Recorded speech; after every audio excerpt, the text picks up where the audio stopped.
우리 대쟁투가 시작이 1장이 예루살렘의 멸망입니다.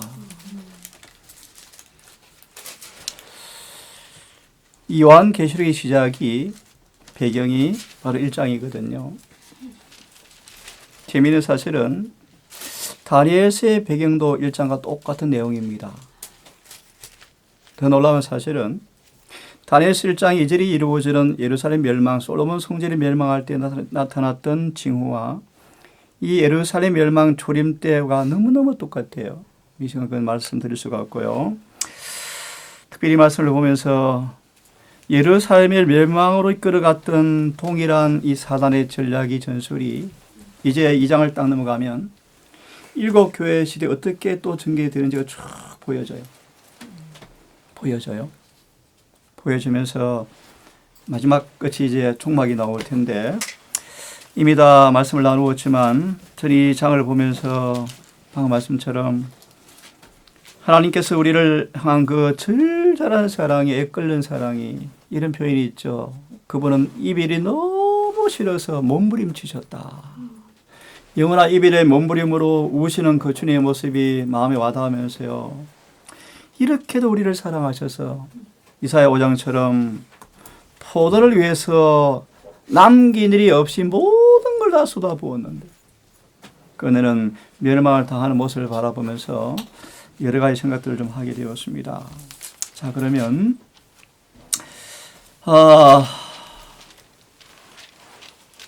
일일이 다 말씀을 우리 들을 수 없지만요. 자, 참 우리 하나님의 촛대가 옮겨질 때 일어날 사건들이 적나라하게 기록되어 있는데요.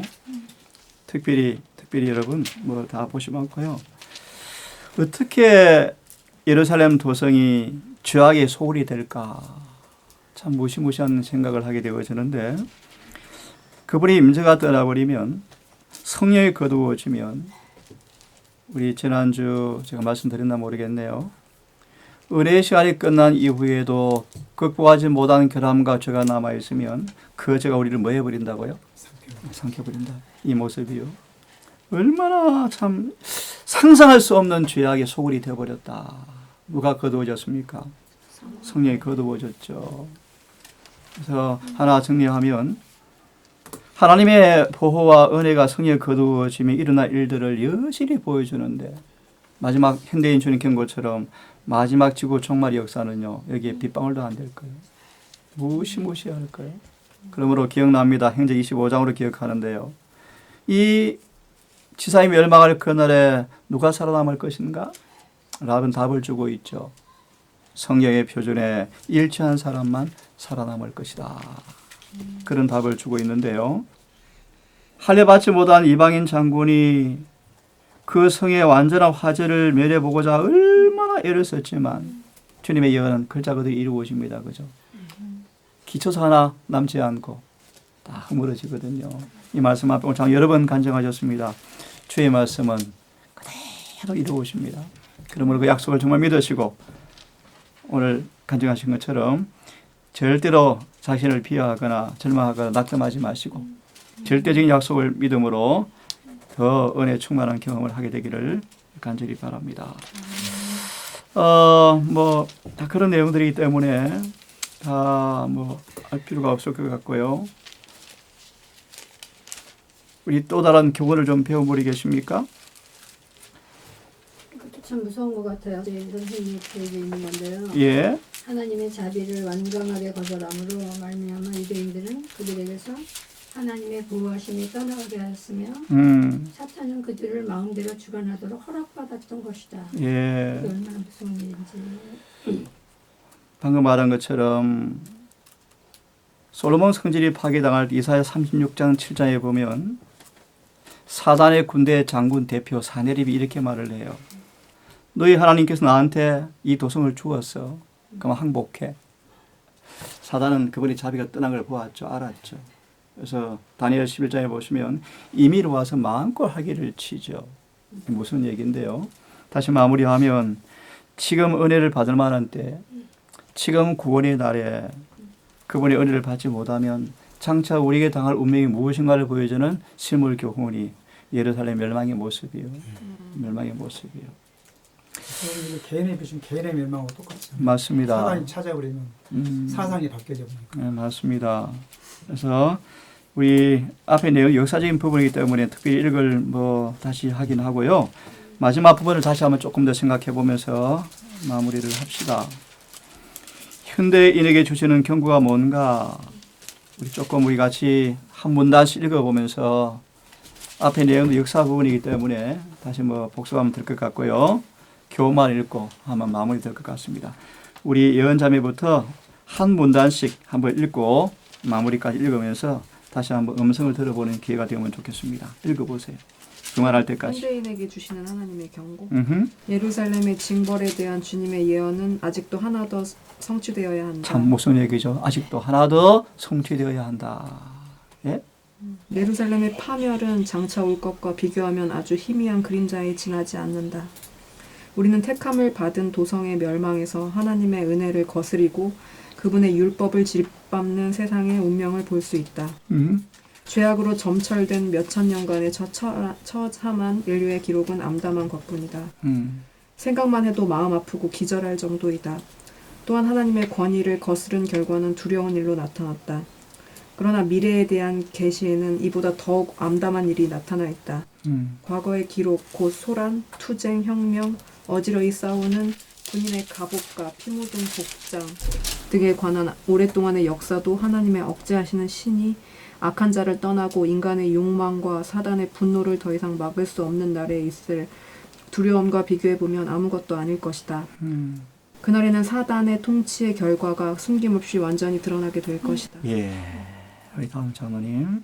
그러나 예루살렘의 멸망의 때와 같이 그때에도 하나님의 백성 곧 생존한 자 중 영면된 모든 사람은 구원을 받을 것이다. 그리스도께서는 당신의 총선된 백성을 모시기 위하여 다시 오시겠다고 밝히 말씀하셨다. 아멘. 그때 인자의 징조가 하늘에서 보이겠고 그때 땅의 모든 족속들이 통곡하며 그들이 인자가 구름을 타고 능력과 큰 영광으로 오는 것을 보리라. 저가 큰 나팔 소리와 함께 천사들을 보내리니 저희가 그 택하신 자들을 하늘 이 끝에서 저 끝까지 사방에서 모으리라. 그때 복음을 순종하지 아니한 자들은 그분의 입의 기운으로 죽음을 당하고 그분의 강림하시는 영광으로 멸망당할 것이다. 옛날에 이스라엘 백성들과 같이 악한 자들은 자신들의 불의로 말미암아 넘어지며 죄의 생으로 말미암아 그들은 하나님의 조화되지 못하고 그들의 본성이 악함으로 타락되어 버렸으므로 예수님의 강림하시는 영광이 그들에게는 소멸시키는 불이 될 것이다. 예. 사람들은 그리스도의 말씀을 통하여 그들에게 주어진 교훈을 등한히 하지 않도록 경계해야 할 것이다. 그분께서는 예루살렘의 멸망을 제자들에게 경고하시고 그 멸망이 가까워 오는 데 대한 징조를 알려주심으로 그들이 도망할 수 있도록 하신 것처럼 그분께서는 세상의 마지막 멸망을 경고하시고 그날이 가까움을 알려주는 징조를 주셔서 모든 사람으로 하여금 그날에 임할 진노를 피할 수 있도록 하셨다. 예수님께서는 1월 성산에는 징조가 있겠고 땅에서는 민족들이 곤고하리라고 말씀하신다. 그분의 강림의 전조를 보는 사람들은 인자가 가까이 곧 문 앞에 이른 줄 알 것이다. 그러므로 깨어있으라고 경고하신다. 그 경고에 유의하는 사람들은 어두운 가운데 버리둠을 받지 않을 것이요 알지 못하는 때 그 날이 그들에게 임하지 않을 것이다. 그러나 깨어있지 않은 자들에게는 주의 날이 밤에 도적같이 이를 것이다. 오늘날의 세상은 일찍이 유대인들이 예루살렘에 관한 경고에 대하여 취한 태도와 마찬가지의 태도로 현대의 기별을 믿으려고 하지 않는다. 때가 이르르니 여호와의 날이 경건치 아니한 자들에게 생각치 아니한 중에 이를 것이다. 일상생활이 변화 없이 이루어지고 사람들이 향락에 도취하고 사업과 장사와 돈 버는 일에 몰두하고 종교인들은 세속적인 발전과 문화를 찬양하고 백성들은 거짓된 안전 속에 속아 있을 때 마치 도둑이 문들을 단속하지 아니한 집으로 숨어들어오는 것처럼 부주의하고 경건치 않는 자들에게 갑작스런 멸망이 이를 것이다. 그러므로 그들은 결단코 피하지 못할 것이다. 여기 생존자 중에 농명된 모든 사람이라는 거는 예를 쉽게 들면 오순절에 성령을 받은 사람들의 삶 속에서 이 구절이 이루어졌어요. 다시 봐봐요. 때가 참에 복음이 전해졌고 서담의 선교로 촛대가 옮겨지면서 그 경고를 위한 사람들이 이제 예수를 응접하여 구원을 받게 되어지는데 오순절에 유대인 가운데 성령을 받은 사람들, 좀 문자 그대로 표현해 줄게. 예수께서 이 말씀을 이루기 위해서 어떤 표현을 쓰시냐면 너희가 예루살렘을 떠나지 말고 성령 올 때까지 머무라 그랬죠. 그죠? 그래서 예루살렘 남아있는 사람들, 마가의 다락방에 있던 사람들을 예표하고 그들에게 성령이 임하자 그들이 성령이 임한 그들의 경험을 가리켜서 이 구절을 인용해 내신에서는 예루살렘 남아있는 사람 가운데 하늘의 생명책에 농명된 사람들은 다 구원을 얻으리라. 유대인 가운데 그들이 구원을 얻었어요. 이런 표현입니다. 그들은 예루살렘 멸망 때 한 사람도 안 죽고 다 구원받아요. 이해되세요? 그런 뜻이고 마지막 이 구절이 또다시 늦은 비로 인하여 재림교회 안에 성취될 말씀이기도 해. 자, 무슨 뜻인가 하면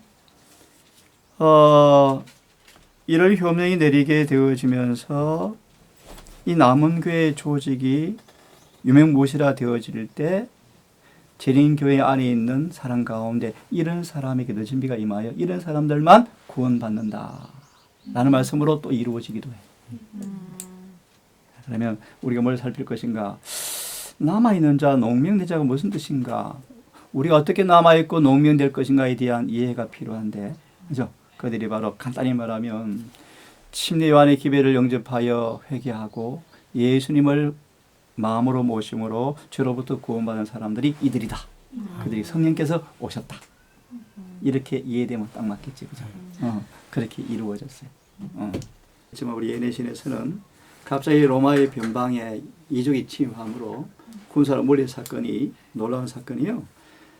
다니엘이 성전이 파괴될 그 와중에 느부갓네살이 1차 포위를 했다가 풀어준 때와 똑같은 사건이 생겼는데 그때도 그 바벨론에 다른 이민족이 쳐들어오는 걸 막으려고 포로를 잠시 풀어준 때가 있었어요. 똑같이. 이런 내용들인데 뭐 역사 속의 내용은 몰랐지만 아마 그런 것도 아마 점입되겠죠. 그렇죠? 첨가되겠죠. 하나님 말씀은 철저히 이루어지죠. 그래서 이미 그 말씀을 하셨는데 참 예언이 얼마나 속속들이 세상이 이루어져 갑니까? 그죠? 이루어져 가는 사실을 우리 보게 되어지는데요.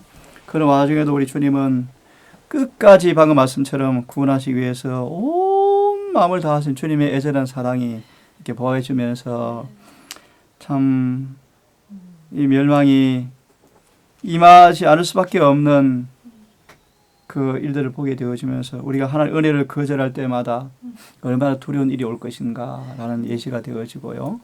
그러므로 그거 6장 1절 2절처럼 또 히브리 12장처럼 오늘이라 하는 가운데 히브리 3장처럼 주의 음성에 순종하지 아니하면 이 역사는 우리에게 또다시 반복될 텐데 두려운 경고가 오게 되었습니다.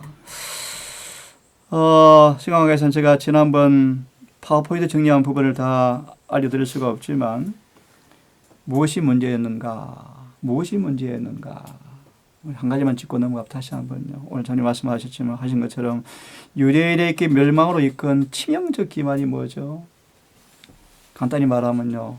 내 속에 경험되어지지 아니하는 형식주의 신앙의 모습이 이 결과요. 그죠? 참 무섭죠. 그래서 오늘 제가 아침 산책을 하면 올렸겠냐 이 장을 다시 묵상하면서요. 경건의 모양에 능력이 경험되어지지 않은 모습이 결국 어떻게 될 것인가 하는 실물 교훈이죠. 그러면 오늘 간전처럼 절박하게 정말 긴밀하게 이제 마치 임종을 앞둔 것처럼 생사를 건 모습으로 영혼의 구원의 확정, 죄의 사함의 보정, 정말 사망에서 생명으로 옮겨진 뚜렷한 경험이 확실하게 이루어질 때까지 때때로 식음을 전폐하고 주와 씨름하여 그 경험을 챙기지 아니하면 다시 우리에게 언제 그 기회가 올 것인가? 라는 그런 마음의 부담이 많이 몰려왔습니다. 그래서 이제 2장을 하겠지만 다시 한번 이 말씀을 복습해 보시면서요. 우리 대쟁투 서문에 보시면 사단은 통일한 한번 보고 갈까요? 그걸 좀 보고 오늘 마무리합시다. 예, 펴보십시오. 페이지는 없는데 1379페이지 1379페이지 원문이 페이지가 없어서요.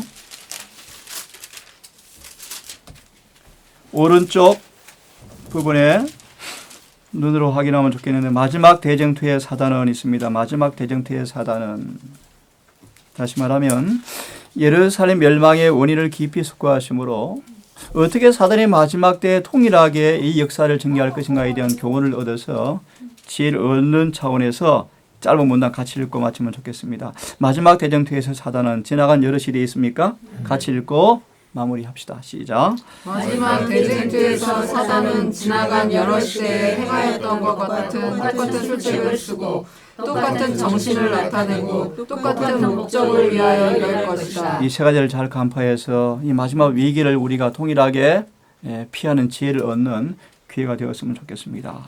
또요. 지금까지 있었던 일은 앞으로도 있을 것이며 앞으로 다가올 투쟁은 세상 사람들이 이전에 보지 못한 무섭고 치열한 것으로 특색을 이룰 것이다. 예. 사단의 속임수는 더욱 교활해지고 그의 공격은 더욱 맹렬해질 것이다.